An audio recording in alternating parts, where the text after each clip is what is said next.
Hi guys, welcome back to Motivation with me. Now it seems that yet again we are all under lockdown thanks to the coronavirus multiplying more gradually. I know it will be hard for most of us. We're all stuck at home and it's really boring for some of us. And on top of that, we have a lot of financial difficulties and we have to also make sure that our fridges are stocked and everything. Now for this video, what I want to focus is about the people who are the victims of this COVID-19. Now see, compared to you and me, we are safe at home, right? We are safe, we have roof under our head, we have a warm bed, we have warm meals, everything is there. Won't you agree? Now I would like you to think about those who don't have anything. Those who are stuck out in the road, homeless, beggars, basically. What about them? They have no shelter, they have no home. And what about the masks they're using? It's all dirtied up, right? They don't even have food to nourish themselves. And what about those of very poor families? Let's say that in one family there is only a mother and a child, no father, or there is all the members are there but they are financially very, very stuck. What can you do to help them out? What can you do to share your strength? See, don't you think this virus is actually doing us a favor? Okay, look at it this way. Wars are there around the world, right? And they just tear us apart. Fighting, violence after violence. There is no end to it, right? But look at what this virus is doing. It's giving us an opportunity. It's giving us an opportunity to help one another. Even if you're rich or poor, it's giving us an opportunity to actually show humanity, the humanity that is hidden deep inside you, but you are very reluctant to show it. So what can you do? What can you do for the people who are the real victims, who are the real vulnerable lot?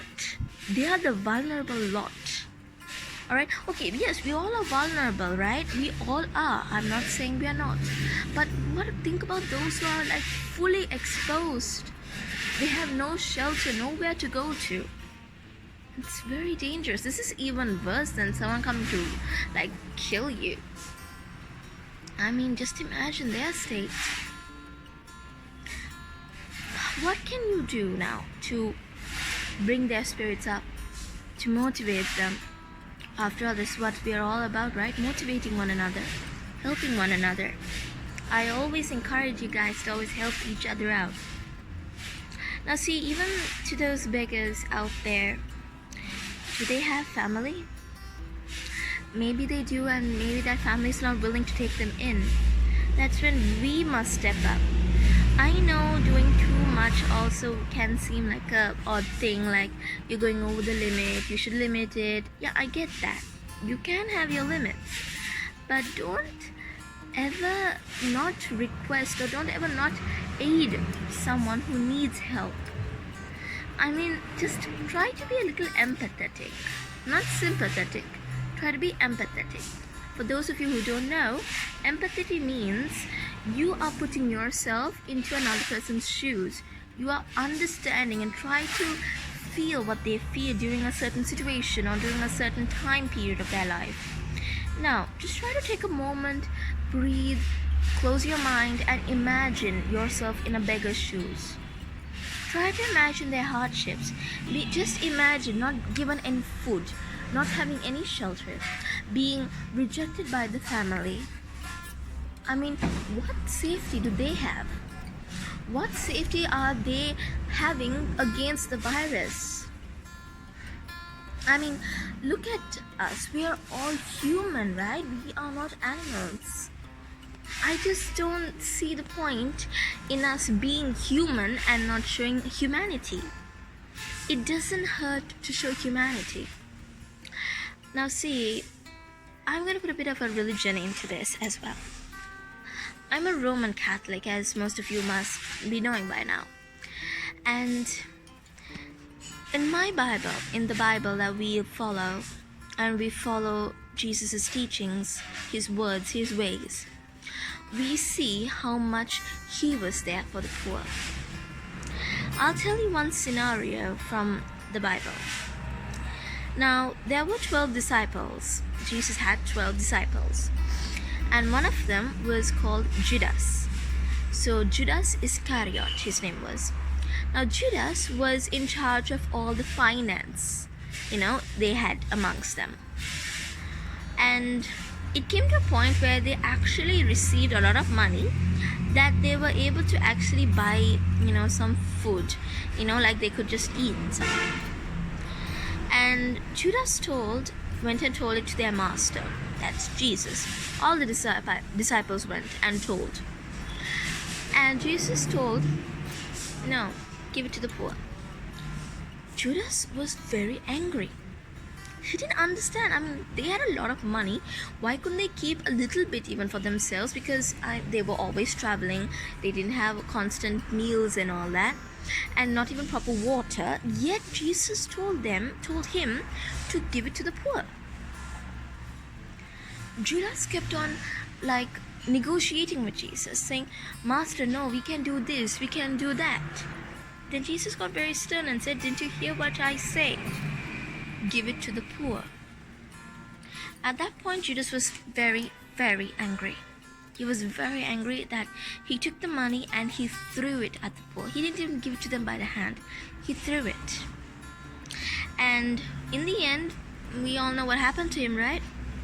For those of you who don't know, Judas hanged himself because he did something very wrong. See, get my point here. I'm not saying y'all are gonna hang.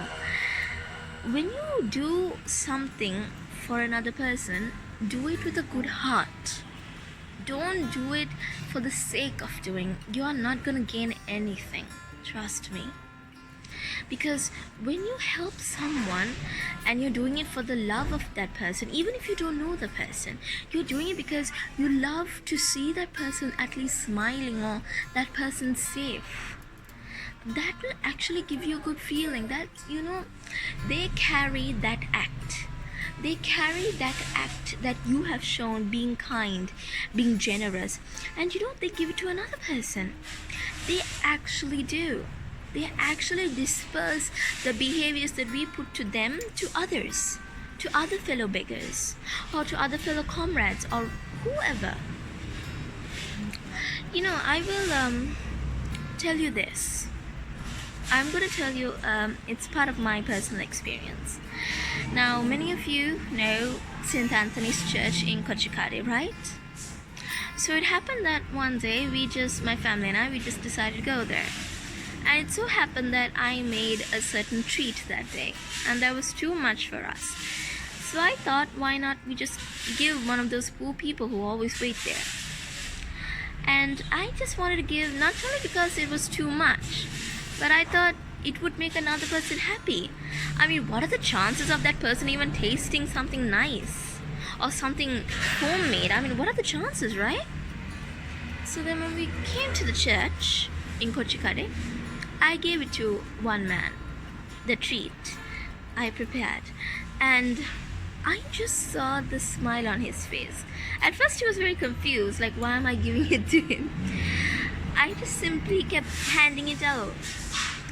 He was so happy. Seeing that smile on that man's face, I will never forget. Even still now, I haven't forgotten. This happened actually 3 years back. And I still haven't forgotten that lovely, gentle smile. It was full of gratitude. It was full of wow, thank you.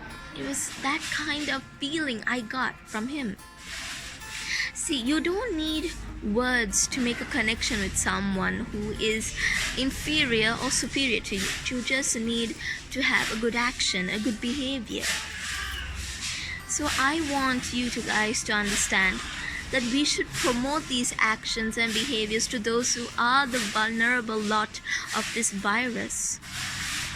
Think about those who have no food. I mean, we are rushing to supermarkets, right? We are rushing, we're staying in long queues, we are buying everything. Sometimes we're having 2 trolleys full of the stuff. What about those who don't have anything? They don't have the privilege to even stand in that queue like you. They don't even have the privilege of giving their children or their young ones anything good to eat. What about them? We are all human. We are all human in the end. We should help one another. Donate something to them. It doesn't even have to be a beggar. Let it even be your neighbor. Let's say that you have a neighbor who's having a financial problem, or who is not finding time for these excess shopping and whatnot. Donate something to them.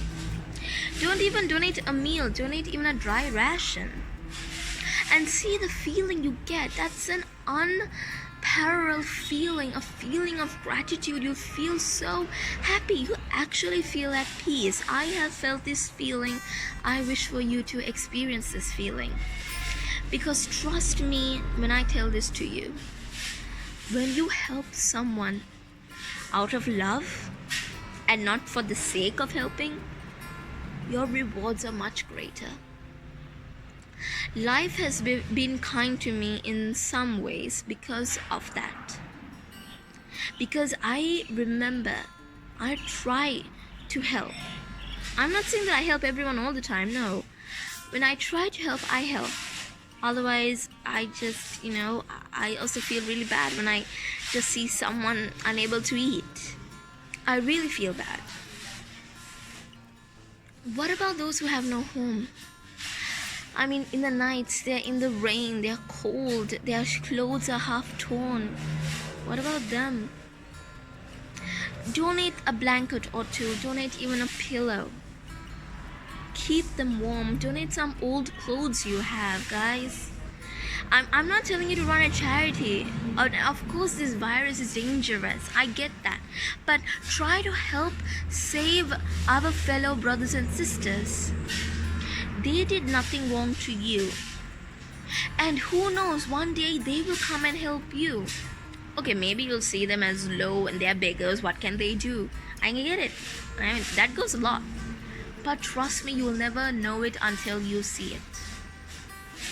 I have seen many advertisements, I would say, on Facebook, where there is a very poor man, and he comes to this restaurant asking for whatever is left over.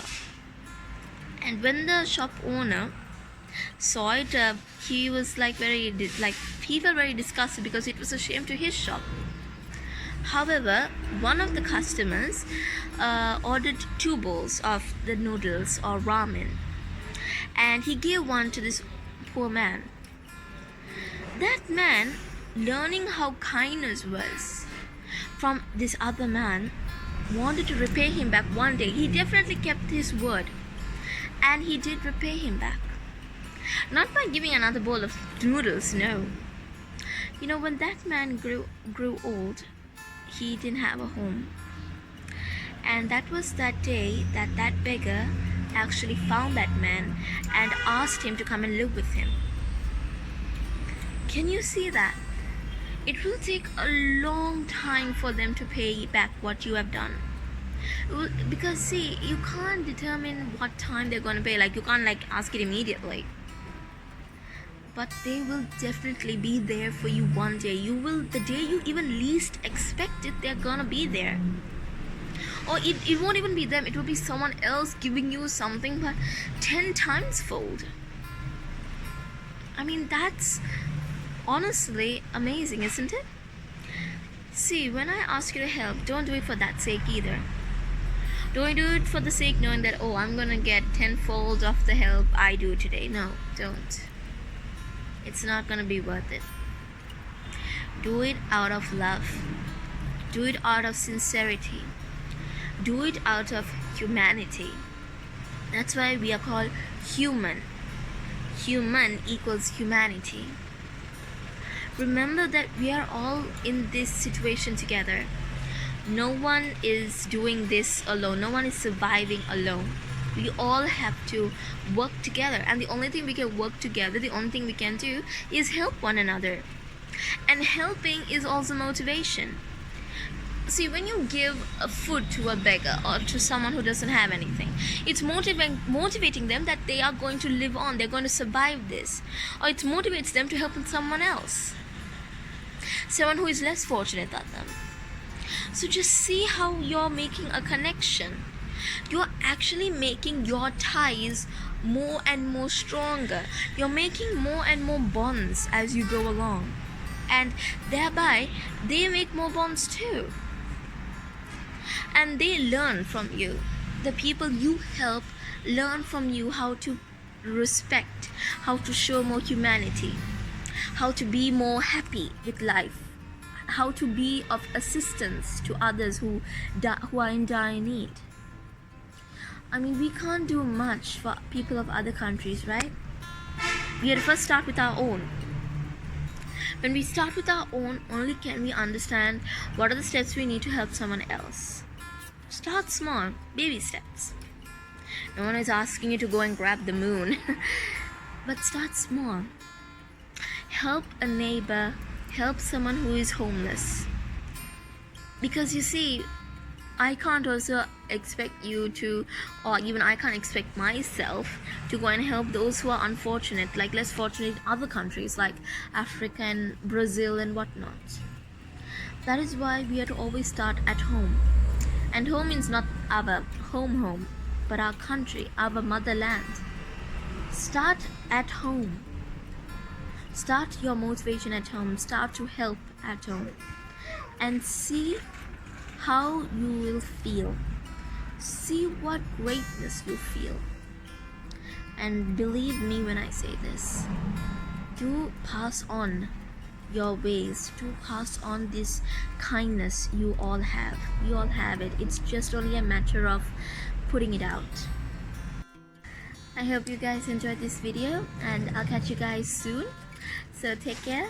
Goodbye.